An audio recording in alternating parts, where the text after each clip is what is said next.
So, right. So, guys, we're here to talk about our game Bygone. So, the thing is, before the start of this year, neither of the two of us were game devs. If you can believe it or not, we had never made a game, never looked into how to make one, never even used a game engine. We'll talk Hi about that a guys, little later. I'm so sorry. Can we get the But mic first, I set want up? to Because I start with a little story that my mother used to tell me when I was a kid. So, my family is originally from Hatton, and I used to spend most of my childhood there when I was small. And so she used to tell me like a weird story when I was a child, and it was that one day in the middle of the night, a bunch of the local villagers gathered some of their kids, went to the top of this hill, waited there, and then this dark shape just appears in the sky, and next thing you know, they disappeared. What's interesting about this is when I asked her about it as an adult, quite recently, this year actually. Ooh, thank you. When I asked her about it as an adult this year actually, what she told me was, yeah, you know, I know I told you that story when you were a kid, but the truth is the villagers probably had a fight amongst each other, and you know, she's candidly telling me, you know, either the kids got kidnapped or killed or something like that. It's a true story based on fiction. So that made me think, you know, the things we believe in, or rather the things we remember, over time we put so many layers and other context over it, no? And what happens is, in the end, what we tend to believe might not be the actual truth. It could be a version of the truth. Actually, can we go to the slides before this? Yeah. So the core of this game, the core mechanic of this game is that the idea that our memories can be corrupted, and that can have severe consequences. We'll get to exactly how that works in a bit, but first, let's look at what this game is on the surface. Next slide. All right. So, as a descriptor, this is no, the slide before. As a descriptor, this is a horror, sci-fi, mystery, slow burn game. You guys already know what this means, but what we mean by the last bit, slow burn, means it is not in any way a triple A action heavy blockbuster game. It is very much a story driven, slow paced, conversation and mystery ever figure it out sort of game. Next one. It is also a mixed media 2.5D side scroller. Mixed media, what we mean by that is all our characters are 8-bit characters. But the entire environment we've built in a sort of stylized 3D world. The reason we've done this is because we wanted to have that beautiful perspective in the background and in the foreground, things passing in front. It also helps us tell the story a little better. And you guys know what a side scroller is. So, next slide. The game is also a single player. It is a single player game. It is very much story driven. Right now we are building it at 1080p output, guys. That's what that first version of the game will come out at, because we are severely hampered by some of the resources and the hardware that we have. And we are also building it for PC to begin with, because when it comes to actually putting the game out, that's the platform with the least amount of resistance that's there to be able to not only put out a game, but to keep testing it. Next slide. And we are also building this game on Unreal Engine. Now, I know some of you are already thinking, oh, this label comes with its own baggage, because every other title you see these days is Unreal Engine, Unreal Engine, Unreal Engine. I can assure you there are, at least to us, there were some very good reasons as to why we picked this engine. One is it's free. Two is that, see, the two of us come from very creative backgrounds. We've been in the creative industry for almost 20 years. And so we are big fans of things that look very cinematic, movies, games, and all of that. So we knew right at the start, okay, for this story, we're going to need things like complicated light setups that automatically meant Unreal Engine. And Unreal also has a really great way of how it handles 3D models. You know, as the more those models go into the distance, how the game handles low resolution versions of those models, it helps you optimize the game product, and that helps. But the biggest reason, next slide, is that now, remember when I told you guys that before this year, none of us were game devs? I really mean that. So, for almost 20 years of our lives, we've been in the advertising industry, right? We have a lot of creative skills under our name. Scripting, coding, not one of those skills. So we were like, damn, how do we get over this hump and get into learning a game engine? It was very simple. No, I say simple very loosely. But basically, Unreal has this system called visual scripting, which is basically nodes and blueprints. And those are like little pre-packaged little bits of script that you can hook up together, like you see here, and you can build an entire logic. For example, the screenshot here shows our characters' movement and their decision-making skills all in one place. So this is what the game is on the surface, and these are the reasons as to why we built it the way we built it. So let's leave this aside a bit and take a look at what the game is about. So, our game's main story is centered around this guy. His name is Raju. And Raju's story is built around that story that my mother told me when I was a kid. Except the difference is, this was a story that happened to Raju. Or rather, this was a story that he doesn't know whether it's just a story his mother told him or if he was actually a part of it. And at some point, he managed to get away from it. And as all good stories go, at some point in his life, 20 years later, he has to come back to this place and face all these things again. And that's when things literally shit hits the fan. And that is the main focus of the story after that. Next slide. We have also built the majority of this game in the beautiful location of Hatton. So we wanted to build it on we wanted to be a very local story, but of course this is not a one-to-one representation of the area of Hatton itself. We picked this area for two main reasons. One is my personal connection to it, but also the two of us, we just love being in the mountains. We like mountain addicts. Yeah, like mountain addicts. Like we'll go there, with our bare hands, we'll just pick up moss and stuff and just like being in the middle of nature, in the quiet, in all of that. So we have a special connection to this area simply because of how beautiful it is. But as beautiful as it is, it can also be very dangerous. It's a very untamed area. It's not like living in the city. There is danger just around the corner. And that is that sort of duality that we all wanted to bring. So while you're being like, oh, wow, it's really pretty, but also like, something could just get me at an even moment. Next slide. So remember when I said that memory or the corruption of the character's memory will have a lot to do with this game. So Raju's main problem, or the main problem of his story, is he's trying to constantly come to grips with this memory that I have, this thing that happened to these children. Were they abducted when they're small? Was I a part of that? He doesn't know. And so in his journey right throughout the game, he's trying to piece that memory together. So during the game, you will come across events, interactions, and even items that will alter the state of memory. And this is important because at the end of Raju's story, at the end of the game, the integrity level, your memory's integrity, how much you have at the end by the choices you have made, will determine the outcome of the end of the game. Next one. So there's a small example here. Raju is about to leave to the mountains. He forgot he packed a picture of his mum and him. So if you do choose to pick that, because you can also choose not to, what happens is it goes into your inventory and then, okay, the video is not playing, but if it goes into inventory and just having that item in your inventory adds a +1 to your memory integrity at any given point passively. You can also choose not to do that, but when you're at a point, when you're at like, I don't know, choosing between 29% and 30%, having that +1 makes it really important. So that's a really simple example out of all the examples that we're showing you. We can't show you some of the big examples because that will spoil the story. But that is how this mechanic of memory works inside this game. Next slide. Next slide. ඊළඟ slide එක. Yeah. Next one. Yeah, so that's the inventory. Yeah. So during the game, you will also play as an adult version of Raju and a child version of Raju. So the majority of the game will be an adult version of Raju because that's where the story takes place. But every time Raju has to revisit memories that happened to him or memories that have now changed, you will go into a version of Hatton that he has created in his head. This is a separate level, a separate world which you can constantly visit. And the things that you come to interact will be stored there, and sometimes it will also change that environment. And you go there as child Raju, basically to explore those items a little more and help solve the mystery of this story as you go along. Next slide.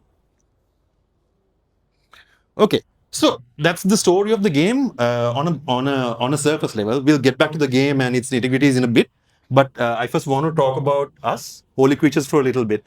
So HolyCreatures came about because we do a lot of art projects, you guys, but we wanted one place to put all our art projects that didn't belong anywhere else. Would you say that's correct? Yeah. Yeah.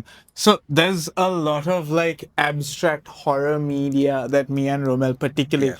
So we sit down, we talk about cool like stories, particularly in the horror genre, and we always think about, okay, how can we actualize this? Actualize this? How can we give people an experience that makes them understand this aesthetic in our mind?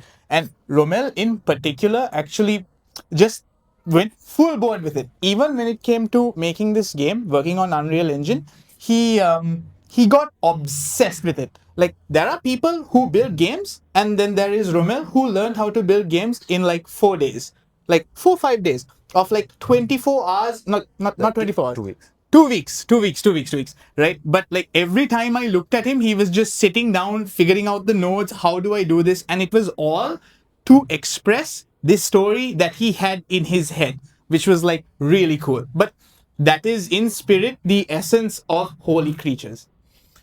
Yeah, so basically the story of Raju, but also thank you. The story of Raju was something we had in our heads for a long time, guys, because my mother told me the story a long time ago. Then almost a decade ago, we had told each other, one day when we are big rich boys with a lot of monies in our pockets, we will one day make this into like a big movie, full A24 production, Mads Mikkelsen, the whole works. Dungeons and Dragons. Yes, we also did a D&D version of this. It's from that one that we ended up getting most of the characters' names. So years went by, we went close to that whole movie making goal, but at one point we started learning Unreal Engine. At one point, I mean a few months ago this year.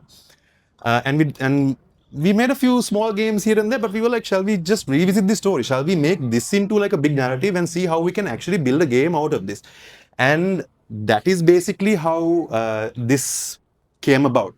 And so that is basically our story and how we've built this so far. Next slide. So basically, we sat down and we told ourselves, listen, we're going to do this for fun. Oh. Sorry about that. We told ourselves, okay, we're going to sit down and do this for fun, as in it's going to be more of a thing we do for ourselves.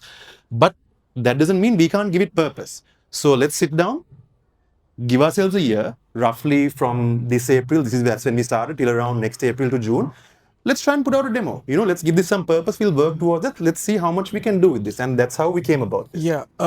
Also, so this is regarding all of our projects. Like, I know this is particularly for the game, but deadlines have power, right? If you tell yourself you're going to do something soon, it's never going to happen. You tell yourself you're going to do it. I'm going to have a game sometime within the next 5 years. It's not going to do it. Every tangible step has a deadline.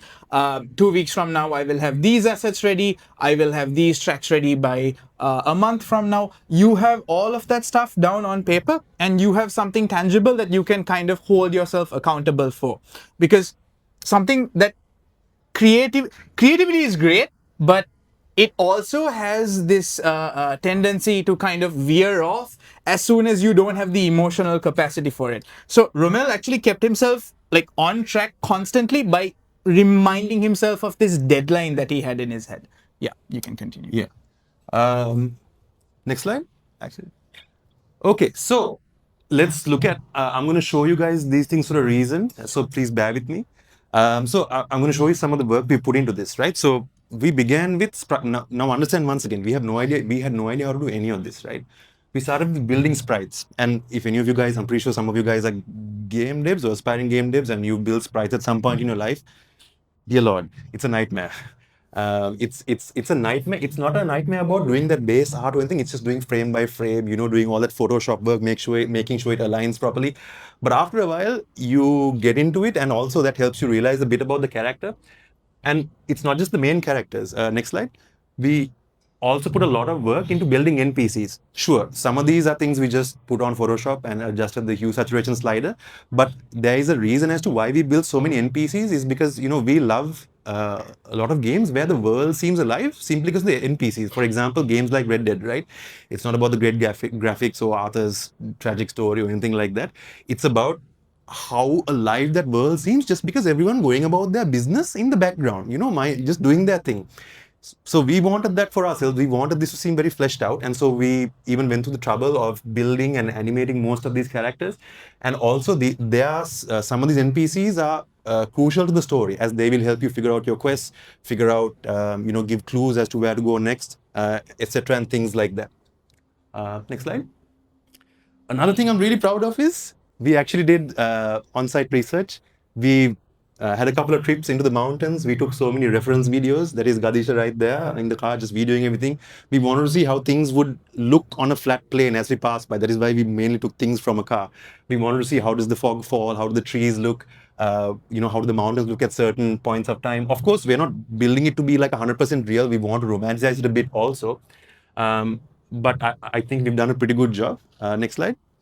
And other than that, we also, one of the other things we did was we took HDRIs of all these textures, rocks, tree bark, the floor, cobblestone floors, and we bought them back to, use them on, to texturize our models. And we are hoping all of this together, next slide. We are hoping all of this together has helped build this environment a little authentically. See, as you can see here, it's exactly what I said. We've tried to build it as is. I think it looks close to those areas. But in terms of lighting and stuff like that, we've romanticized it a bit because we don't want to just give you a scale replica of Hatton, because you can just go do it on Google Maps or just Wikipedia or whatever, right? We want to give you our version of Hatton, which means what are the emotions we have? How do we feel like the lighting helps bring out that story a little more, and in turn, Raju's story better. So there is the mountains, and then there is the mountains that is in our heads. Yeah, yeah. And that's a more beautiful place. Yeah. So next slide. So even in this, you can see we even spent a lot of time looking at what does this place look like at night. To the extent of, as you go more into the horizon, what does the light there look like? What sort of elements are there? How does the tea estate look like at night? Because when something is moonlit, you can only see the top of textures. Little details like that are things we carefully put work into, and hopefully it pays off. Next slide, please. Right. So, not only are we two guys who started this with just the two of us and not a lot of resources, we also do a lot of this game by using free resources, because we are not funding it anyway. We have no funds for it. Like I said, once again, for fun, but with purpose. So places like Sketchfab, Quixel, Epic Game Store, Fab has helped us a lot to get those free models. But what we do is, let's imagine, you get a lot of eucalyptus trees in Hatton. We would find models for eucalyptus trees on a place like Sketchfab, but it's the wrong species or whatever. Those trees are brown. The ones you'll find in Hatton has more of a whitish look, and as the bark erodes, you'll get these beautiful colors. So we would take those HDRIs that we collected from the area, use the models on Sketchfab, and then, texture them with basically our HDRIs. So we are very thankful for resources like this, and for any aspiring dev, I would say, if you're worrying about things like modeling and all, don't worry. There are some great people on the internet who put a bunch of free resources, and if you're good with art direction, all you have to do is put that together. Next slide. All right. So we had about 5 or 6 iterations of just how the UI works in the game. We started off by telling ourselves, okay, this is a horror game. We build a scary UI, very scary, big scary letters, all that black background. But then we thought, no, let's think about what the story is. The story is about Raju. When you learn Raju's story, you'll know he's a very organized kind of guy, mainly because of his job and what he's into. But his head is kind of like a file cabinet. So that's why here, if you see, this is an example of all the memories that he collects. So all the memories that he collects also goes into this neat folder-like thing, because that is who Raju is. Next slide. So that in turn helped inform us about the rest of how to build things like the HUD graphics. Next slide. Also informational things like, for example, when memories pop up during the game and you have to find information. Next slide. And also we sat down, now we got to this place of world building. We were like, okay, if we were to build things like interfaces that exist inside the game, like someone's phone or whatever, what does it look like for, now imagine you're going through a horror situation. It's not that situation that builds your phone interface with someone else in the world. So what does a phone manufacturer in this world, what kind of interface would they build? So these are little things we considered, and this is how we built all those interfaces. Next one. We also had, because we've been in the art scene for a while, we had a whole bunch of art that we had done over the years. So that helped us do things like wall art, posters, once again, things that really enrich in the world, but also things like articles and magazine covers, which we made by scratch. Next slide. And we even went to the extent of what are the movies and games that exist inside this world. As you can see, Gojo Pilot, who does our music, who is none other than our very own Gadisha here, Gojo Pilot also exists in this world as an entity. Next slide. We even did wall art, the wall decals in Raju's workplace, signboards. We looked at references of the local traffic signage, especially in those areas in the mountains. What does that look like? Next slide. And finally, we also took the time to see, okay, if there are NPCs who are, let's say they're on computers or on their own devices, you probably aren't going to see this in high detail, but we even put detail into what those interfaces and all are like. You're probably wondering, why are you showing us all of this? These are just details in the game. We want you guys to understand how much of love we are putting into this game, because it is deeply personal to us and it means a lot to us that we build this world. It is for you guys also when it does come out next year, but at the same time, it is also for us to get into the story more so we can give a better version of it to you guys. And once again, we are doing this all just by ourselves. Next slide. All right. So I'm going to give it to Gadesh now. Another great thing about this game, I'll just preface this a bit, is that even the music is done by scratch and it's done by our very own Gojo Pilot. And this is something we're really, really, really proud of. So I'll hand it over to him. Stuti. Hi. So my name is Gadisha Fernando and I am Gojo Pilot.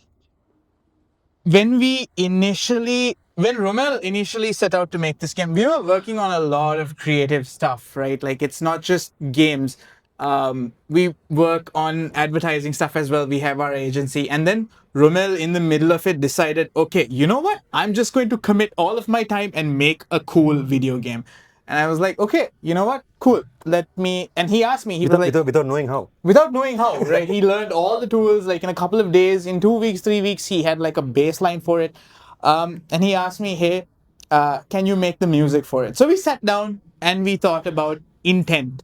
Like, what is the objective? How do we want to make people feel? So this is very much like a 80s horror, sci-fi, but also rooted in our own experience, sort of a Color Out of Space meets Don't Starve meets 2D, 2.5D side-scroller platformer. And personally, I've always enjoyed 80s electronic music, deep synth tones, right? And you have these, and I also enjoyed ambient music, which was these orchestral swells that make the emotions of a moment. And I asked myself, okay, how can you combine these two to kind of adapt to Lovecraftian eldritch horror game, right? So a lot of the tracks that I was making for this game, each track has an intent. I want to communicate a set of emotions. I want to communicate isolation. I want to communicate melancholy. I want to communicate hope as well. You are heading to a new adventure, a new place. Some place may be far away, but picturesque and beautiful. I wanted to also, because there was a lot of deep-rooted childhood trauma that Raju has, that has kind of defined what his later life kind of looks like, I wanted to capture those childlike tones. You know, that C418 Minecraft kind of feeling, but with a synth tone and with ambient music that is in the background as well.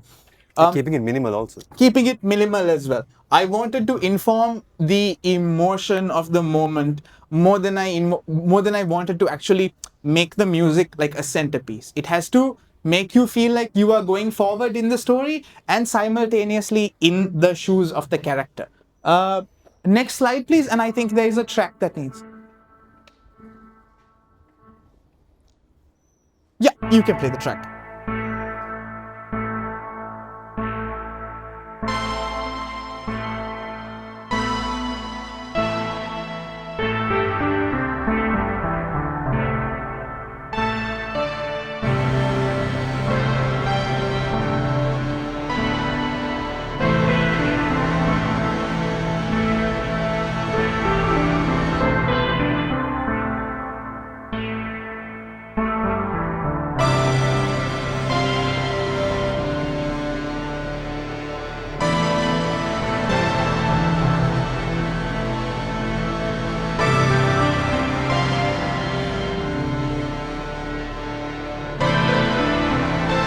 This track plays as the character is heading towards the mountain.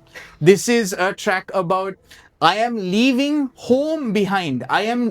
What does being far away from home sound like? What does being far away from the people that you are familiar, from the people that you love, sound like?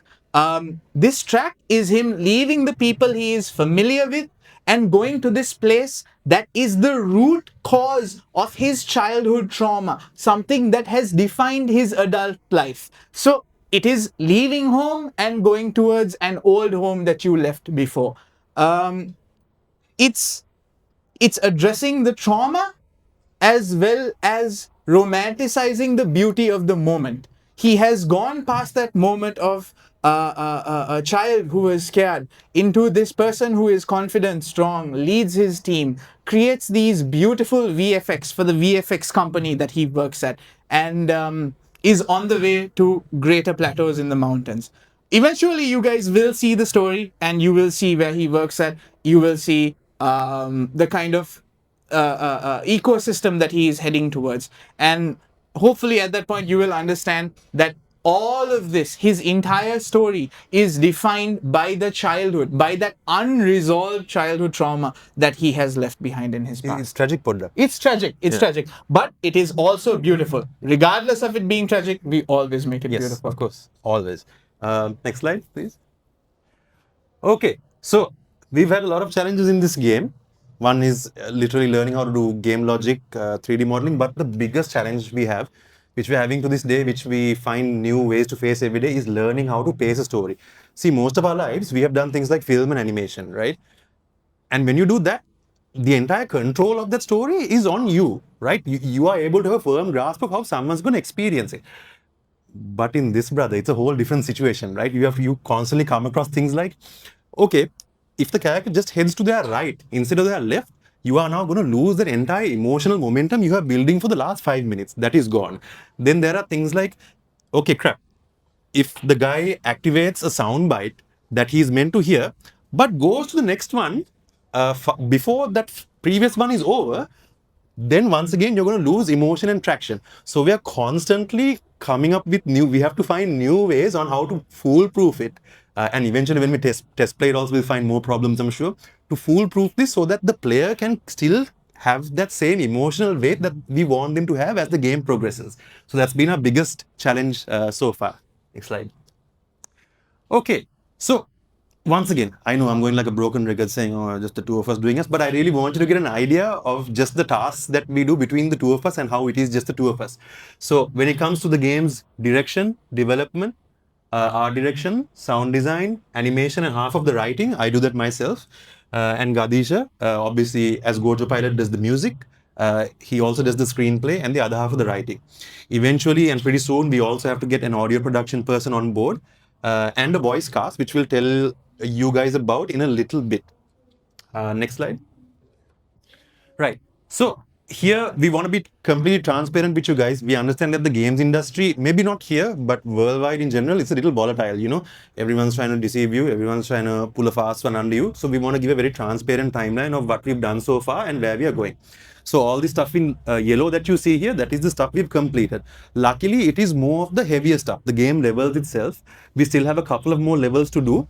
And then we have to go through the process of polishing it. That means things like the voice acting, obviously, post-production, in-game post-production, optimizing the game so that it runs a little better, and small things like building the main menu UI and learning how to make this an experience rather than a few levels connected to each other. After that, we are also saving some time to learn how to build save game modules and also package the game, because that's a whole other demon and a kettle of fish. Especially packaging the game, that's when you realize, oh, 50,000 errors. Unreal decides to tell me now, you know, and so you got to spend some time and iron those things also out. And then obviously towards the end of this year, we are going to work on the marketing of this, which includes the demo launch itself. But guys, we don't want to just put the demo. By the way, the demo is going to be free. Yeah, it's 100% free for everyone to play and experience. But we also want to put a bunch of other things out For example, we have other smaller stories that are connected to the events of Bygone that have nothing to do with Raju. So maybe we want to do something like either a short film or animations, a few other collateral that go along with it, just to make it feel special, because it's very special for us, and we want you guys also to have the same thing. Other than that, little things like getting our website set up. But the bigger thing we'll be looking for once the demo is done is investment, because now we're thinking about doing the full game. Next slide. And the reason we'll be looking for investment is six main reasons. One is get better technology. Because right now, guys, we honestly, we work on a computer, we work on a single Alienware laptop that has like a GTX 1060, if I'm not mistaken. So I know some of you all. Is it 1080? 1080. Oh, it's a 1080. That's much better than I thought. No. So it doesn't even run RTX. It still works, actually. It's No, it quite works great. Like 1080 for 2025 still pulls its weight when this guy develops his game. Still pulls its weight, but we'd like to be able to. So, for example, right now we are scaling the game at like not the highest end graphics, but a little lower than that. We'd like to be able to do as much as we can, build it on more stable technology. And when you're building a full game, yeah, you're going to need that. The other reason we are looking for investment is we want to be able to go to the mountains and collect better assets so that we can have a better level of authenticity. We want to be able to afford nanite models. That's a format of 3D meshes that work well with Unreal and helps us optimize the game a little more. And then we want to also hire a couple of creatives that have skills that the two of us don't have. One is a 3D modeler, so we can get certain custom things done. Like, you're probably wondering, we just spoke about getting free assets. Why do we need a modeler?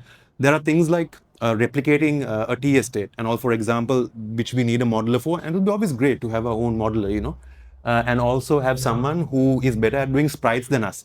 Because right now, yeah, we've done a whole bunch of sprites, but we'd like to have someone with us who can do it pixel perfect. We like to have that perfect polished game out. And of course, at the end, we also are going to look at what our publishing options are. Right now, what we're thinking of is Steam and Itch. But if any other avenues also open, we'll look at that, because it's not that Steam and Itch are also without its own problems and processors. But that bridge will cross at the end. Right now, we're just trying to create as much as we can. Next slide.